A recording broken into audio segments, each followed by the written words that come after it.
Hello everyone, welcome to my YouTube channel associate learning. तो आज हम पढ़ेंगे ई लर्निंग के बारे में। ई अधिगम ये हमारा यूनिट 5 एजुकेशनल टेक्नोलॉजी के अंडर आता है।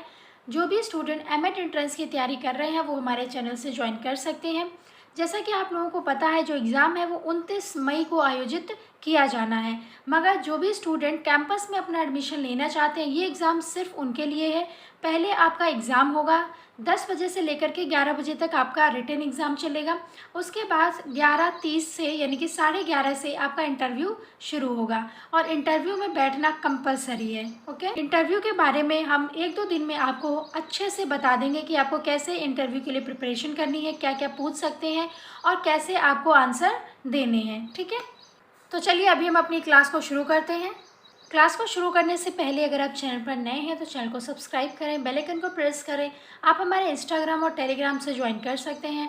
टेलीग्राम में आपको सभी वीडियोस की लिंक, सभी नोटिफिकेशन प्रोवाइड किए जाते हैं।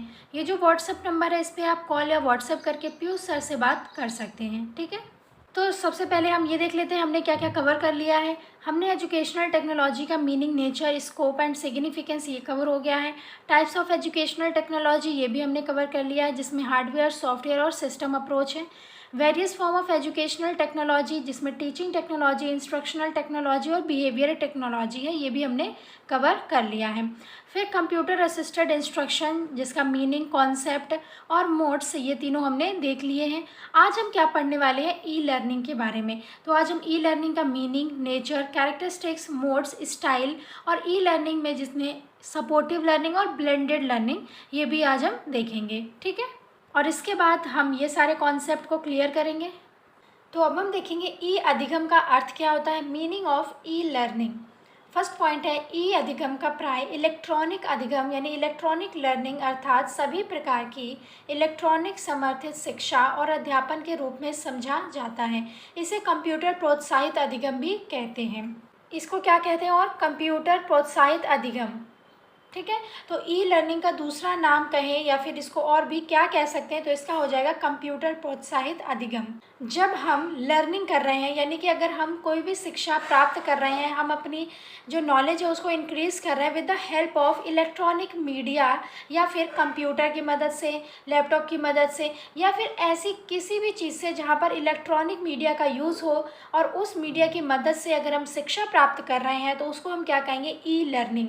नेक्स्ट पॉइंट है, इसका आरंभ ब्रिटेन में हुआ, इम्पॉर्टेंट है। इसे ऑनलाइन अधिगम, वर्चुअल अधिगम, वितरित अधिगम, नेटवर्क और वेब आधारित अधिगम भी कहते हैं। तो इन नामों से भी आपके क्वेश्चन पेपर में क्वेश्चन आ सकता है कि जो ई लर्निंग है उसको और क्या क्या कह सकते हैं। तो वर्चुअल लर्निंग तो आपको पता होगा, ऑनलाइन लर्निंग भी पता होगा, नेटवर्क और वेब आधारित अधिगम भी इसको कहते हैं। ठीक, और इसका जो आरंभ है वो कहाँ पर हुआ, ब्रिटेन में। ठीक है, नेक्स्ट पॉइंट है, इस प्रकार ई लर्निंग में ई शब्द से तात्पर्य इलेक्ट्रॉनिक सीखने में शामिल उन सभी शैक्षणिक गतिविधियों से है जिसका प्रयोग ऑनलाइन व ऑफलाइन काम कर रहे व्यक्तियों के समूहों द्वारा किया जाता है। तो ई का मतलब क्या है, इलेक्ट्रॉनिक। तो ये तो सभी को पता है कि जो ई लर्निंग है उसमें ई का मतलब इलेक्ट्रॉनिक है। ठीक है, इस प्रकार ई लर्निंग शिक्षा का एक साधन है जिसमें कि आत्म प्रेरणा, संचार दक्षता व प्रौद्योगिकी को शामिल किया गया है। अब ई लर्निंग से आप क्या कर सकते हैं, किसी से अगर आपको कम्युनिकेट करना है, यानी अगर आपका कोई टीचर है उससे आपको कम्युनिकेट करना है तो आप इजी तरीके से उससे कर सकते हैं। तो ये क्या हो रहा है, आपकी जो शिक्षा है उसमें इंक्रीमेंट हो रहा है, क्योंकि अगर आपको कोई क्वेश्चन नहीं आ रहा है, आपने तुरंत अपने टीचर से कम्युनिकेट किया और उसने आपको जवाब दे दिया, तो ये भी क्या है, ये भी मदद हो रही है किसके द्वारा, इलेक्ट्रॉनिक मीडिया के थ्रू। नेक्स्ट पॉइंट हम देखेंगे, ई अधिगम शिक्षा की एक नवीन अवधारणा है जिसके अंतर्गत इंटरनेट तकनीकी का उपयोग पाठ्यवस्तु के प्रस्तुतिकरण एवं संचार में किया जाता है।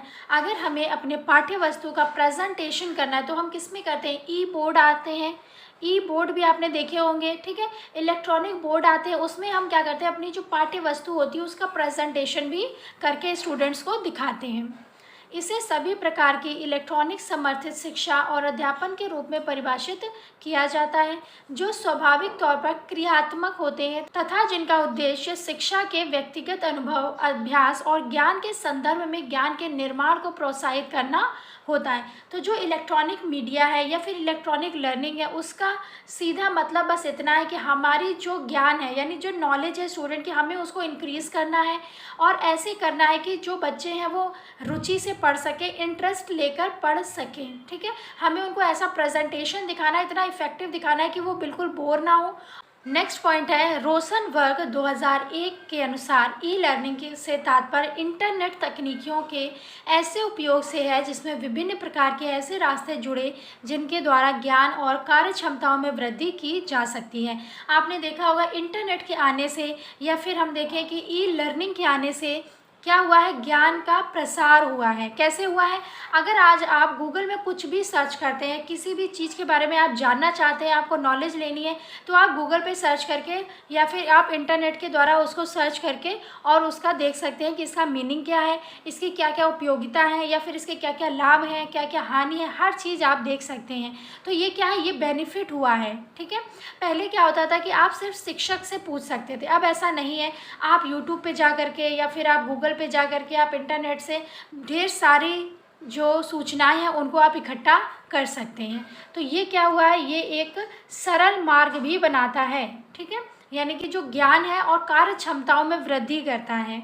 नेक्स्ट पॉइंट है इस प्रकार ई शिक्षा अधिगम के अंतर्गत लगभग सभी इलेक्ट्रॉनिक माध्यमों, इंटरनेट, इंट्रानेट, कृत्रिम उपकरण, प्रसारण, audio video, interactive television, CD ROM, विभिन्न ऑनलाइन पोर्टल, यूट्यूब आदि का प्रयोग विद्यार्थियों तक बहुत रोचक ढंग से शिक्षा के संप्रेषण हेतु किया जाता है। तो जैसे कि आपको पता है कि जो हम लोग पढ़ाई कर रहे हैं तो वो उसको ऑनलाइन लर्निंग बोलेंगे। ठीक है, मगर किसके थ्रू कर रहे हैं, यूट्यूब, उसका माध्यम क्या है, यूट्यूब। ठीक है, तो हम कोई ना कोई एक पोर्टल होगा, कोई ना कोई एक ऐप होगा जिससे आप पढ़ाई कर रहे होंगे, वो भी किसके अंदर आता है, ई लर्निंग के अंदर, ई अधिगम के अंदर। ठीक है, नेक्स्ट हम देखेंगे ई अधिगम की प्रकृति यानी nature of e learning. E अधिगम शिक्षा का एक नवीन प्रत्यय है जो परंपरागत अधिगम से भिन्न प्रकार का है। यह अधिगम की नवीन व्यवस्था करता है। तो जो हमारी परंपरागत अधिगम थी तो उससे ये क्या है, भिन्न है यानी अलग है, और ई लर्निंग नवीन व्यवस्था है। ठीक है, नेक्स्ट पॉइंट है ई अधिगम की प्रमुख विशेषता यह है कि पाठ्य वस्तु का प्रस्तुतिकरण एवं संचार कंप्यूटर इंटरनेट प्रणाली से किया जाता है।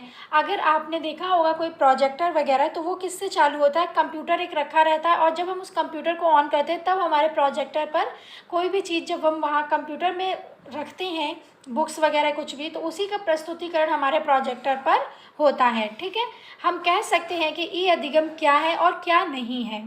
नेक्स्ट पॉइंट है ई अधिगम में इंटरनेट के उपयोग से अधिगम के वातावरण का विस्तार किया जाता है, यानी लर्निंग को हम क्या कर रहे हैं, बढ़ावा दे रहे हैं। किसके थ्रू, ई लर्निंग के थ्रू। इंटरनेट की सहायता से शिक्षकों तथा छात्रों में अधिगम वातावरण का विस्तार किया जाता है। यह वातावरण छात्र केंद्रित होता है, यानी कि जो भी हम वातावरण देते हैं बच्चों को वो कैसा होता है, स्टूडेंट सेंटर्ड। ठीक है, जबकि परंपरागत शिक्षा में अधिगम वातावरण शिक्षक केंद्रित होता है। पहले क्या होता था कि जो वातावरण था यानी कि जो एटमॉस्फेयर था वो कैसा था, टीचर सेंटर्ड।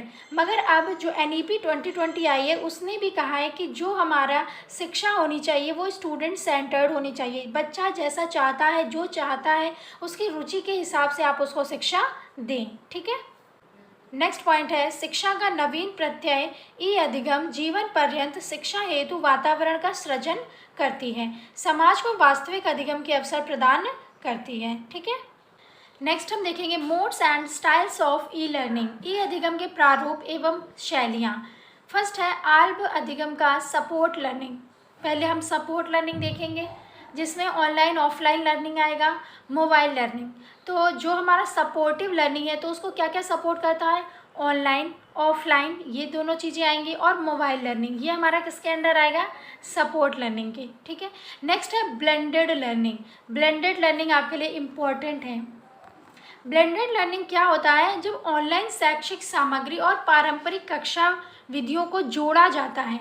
ठीक है, समझिएगा, जो ऑनलाइन शैक्षिक सामग्री है और जो पारंपरिक कक्षा विधियां हैं उनको जब जोड़ देते हैं तब क्या बनता है, ब्लेंडेड लर्निंग।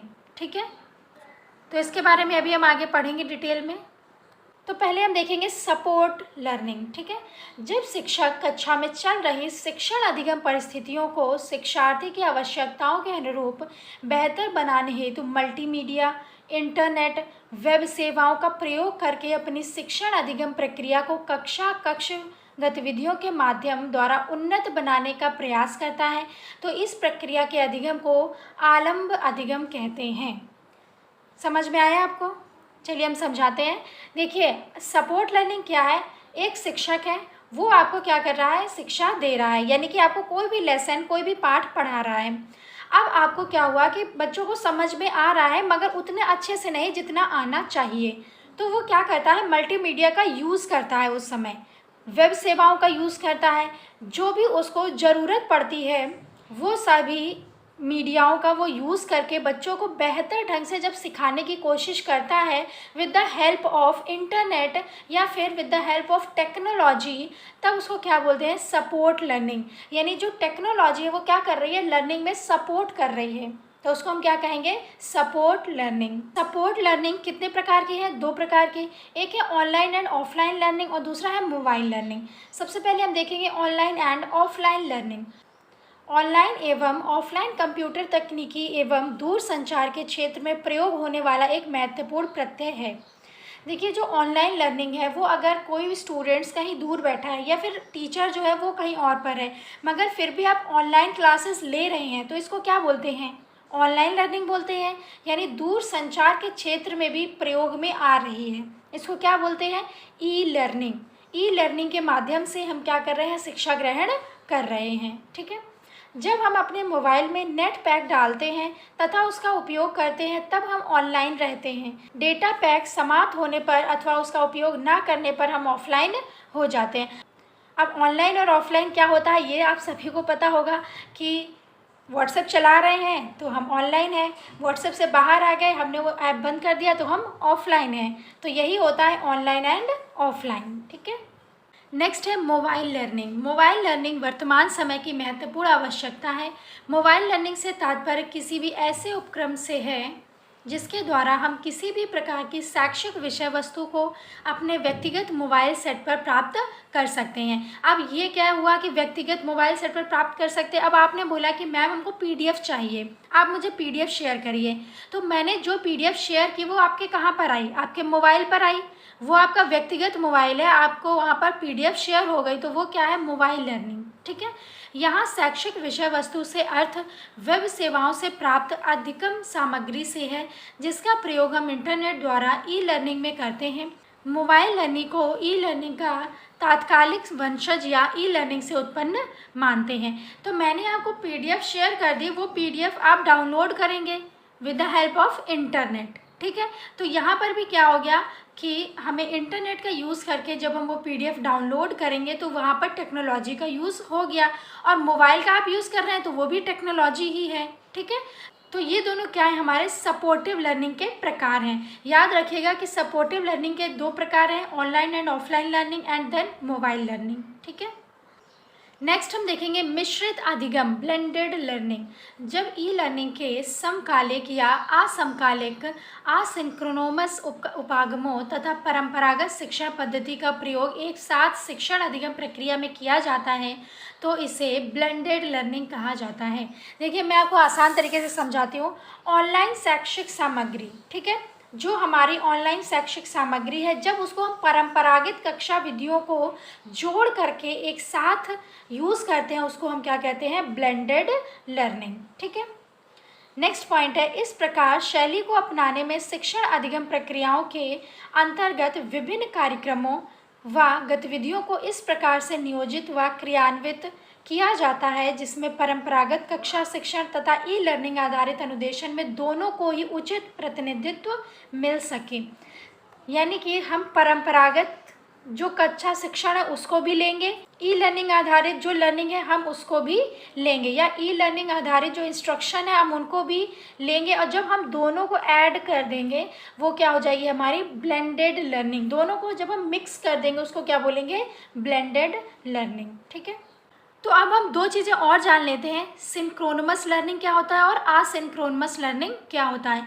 अगर आप ऑनलाइन क्लास ले रहे हैं, ठीक है, तो वो क्या होगी, सिंक्रोनमस लर्निंग, यानी हम जिस समय टीचर पढ़ा रहा है जब हम उसी समय उस चीज़ को देख रहे हैं, वो है सिंक्रोनमस लर्निंग। और असिंक्रोनमस लर्निंग वो होती है जब टीचर ने पढ़ा दिया, जो रिकॉर्डेड लेक्चर है जब हम उसको देख रहे हैं डिफरेंट टाइम पे, तो वो क्या हो जाती है, असिंक्रोनमस लर्निंग। यानी कि जब हम अपने हिसाब से, यानी कि जब अगर हम असिंक्रोनमस लर्निंग कर रहे हैं तो हम अपने हिसाब से ही वीडियोस को देख रहे हैं। Allow student to learn on their own schedule, अगर आप अपने शेड्यूल के तहत कोई भी वीडियो, कोई भी चीज़ देखते हैं तो उसको हम असिंक्रोनमस लर्निंग कहते हैं। और जो सिंक्रोनमस लर्निंग है वो हम टीचर के हिसाब से करते हैं, क्योंकि जब वो ऑनलाइन आएगा तभी हम पढ़ाई कर पाएंगे, उसको हम बोलते हैं सिंक्रोनमस लर्निंग, यानी सेम टाइम। सिंक्रोनमस का मतलब है सेम टाइम, और जो असिंक्रोनमस का मतलब है उसका मतलब है डिफरेंट टाइम में। ठीक है, बस इतना ही मुझे आपको इसमें समझाना था।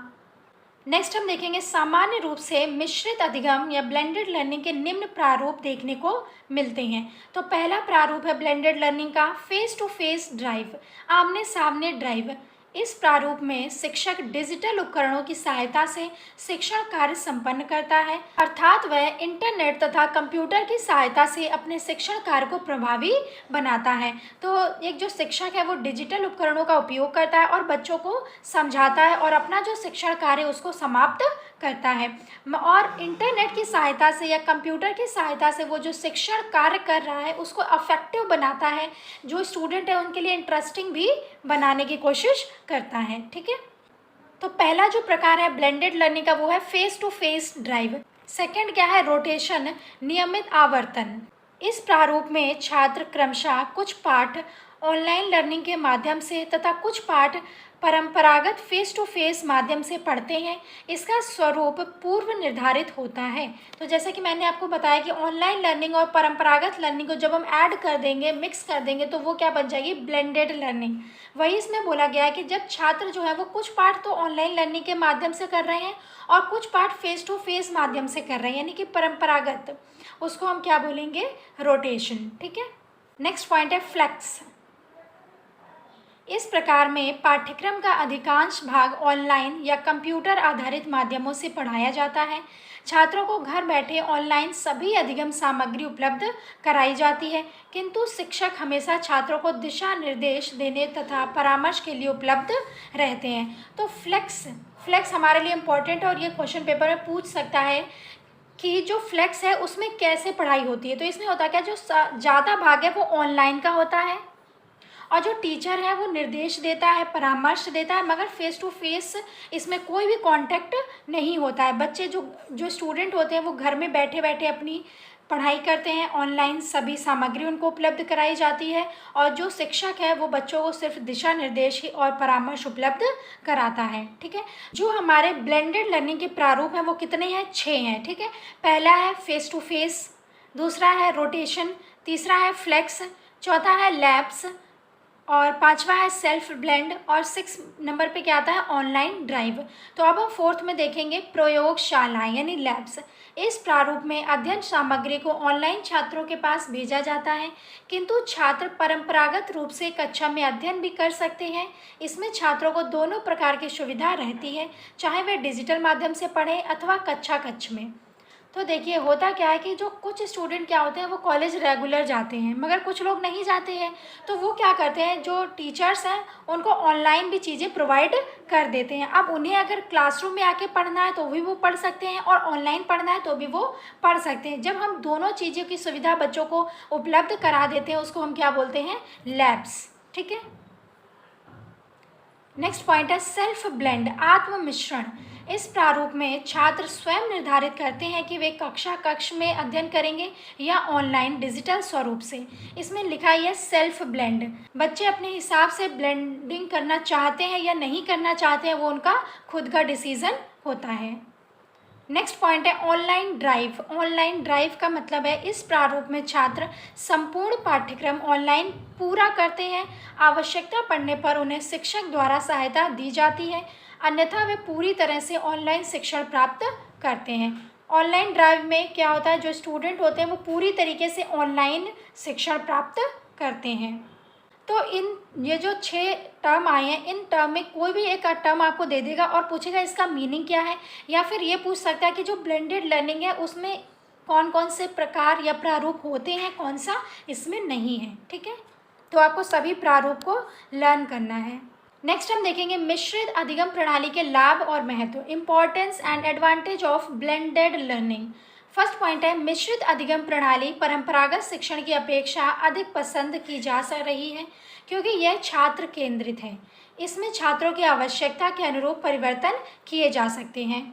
तो जो ब्लेंडेड लर्निंग है वो इस समय बहुत ज़्यादा पॉपुलर है और छात्रों को वो बहुत ज़्यादा आकर्षित कर रही है क्योंकि ये चाइल्ड सेंटर्ड है और जो स्टूडेंट है वो अपनी इच्छा के अनुसार अगर वो परंपरागत शिक्षण प्राप्त करना चाहे तो वो भी कर सकते हैं, ऑनलाइन करना चाहे तो वो भी कर सकते हैं। जैसा कि हमने उसके प्रारूप में देखा, एक क्या है सेल्फ ब्लेंड, अगर वो ब्लेंड करना चाहें तो कर सकते हैं, ना करना चाहें तो नहीं भी कर सकते हैं। ठीक है, नेक्स्ट पॉइंट है, इस अधिगम में शिक्षक केवल उन्हीं छात्रों के लिए उपलब्ध रहते हैं जिन्हें व्यक्तिगत सहायता की अधिक आवश्यकता होती है। अन्य छात्र स्वयं ही ऑनलाइन प्रणाली द्वारा सीख लेते हैं, अतः शिक्षकों का भार कम हो जाता है।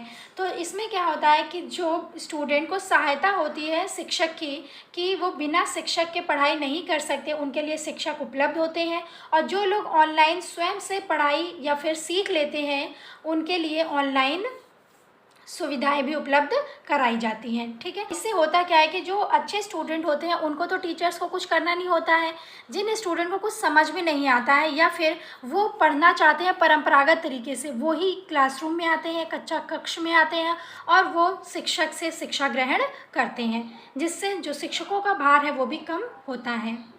नेक्स्ट पॉइंट है, यह प्रणाली छात्रों के स्वतंत्र अधिगम पर बल देती है जिससे छात्र अधिक संतोषपूर्ण तथा सफलतापूर्वक पाठ्यक्रम को पूरा करने में समर्थ होते हैं। नेक्स्ट पॉइंट है, छात्र स्वयं का मूल्यांकन कर आगे बढ़ते हैं तथा स्वप्रेरित रहते हैं, यानी कि वो सेल्फ मोटिवेटेड भी रहते हैं। किसमें? ब्लेंडेड लर्निंग में। और मूल्यांकन भी होता है, स्वयं का वो मूल्यांकन भी करते हैं और स्वयं मोटिवेट भी होते हैं और आगे बढ़ते रहते हैं। तो ब्लेंडेड लर्निंग एक बहुत ही अच्छा तरीका है पढ़ाई करने का या फिर कुछ सीखने का, जिससे बच्चे अपने हिसाब से, ब्लेंडेड लर्निंग है वो कैसा है, चाइल्ड सेंटर्ड, स्टूडेंट सेंटर्ड, ना कि टीचर सेंटर्ड। ठीक है, आई होप आपको ब्लेंडेड लर्निंग अच्छे से समझ में आया होगा, और अगर नहीं भी समझ में आया तो आप मुझे कमेंट करके बताइएगा, मैं आपको दोबारा से समझा दूंगी। ठीक है, तो आज के लिए इतना ही रखते हैं। आई होप आपको समझ में आया होगा। आज हमने ई लर्निंग के बारे में पूरा डिस्कस किया। ई लर्निंग का सबसे पहले हमने मीनिंग देखा, उसके कैरेक्टरिस्टिक्स देखे, सपोर्टिव लर्निंग देखा, ब्लेंडेड लर्निंग देखा, आसिंक्रोनोमस और सिंक्रोनोमस लर्निंग को भी हमने डिस्कस किया। तो आई होप आपको समझ में आया होगा। अगर आपको वीडियो अच्छी लगी हो तो वीडियो को लाइक करें, शेयर करें, सब्सक्राइब करें।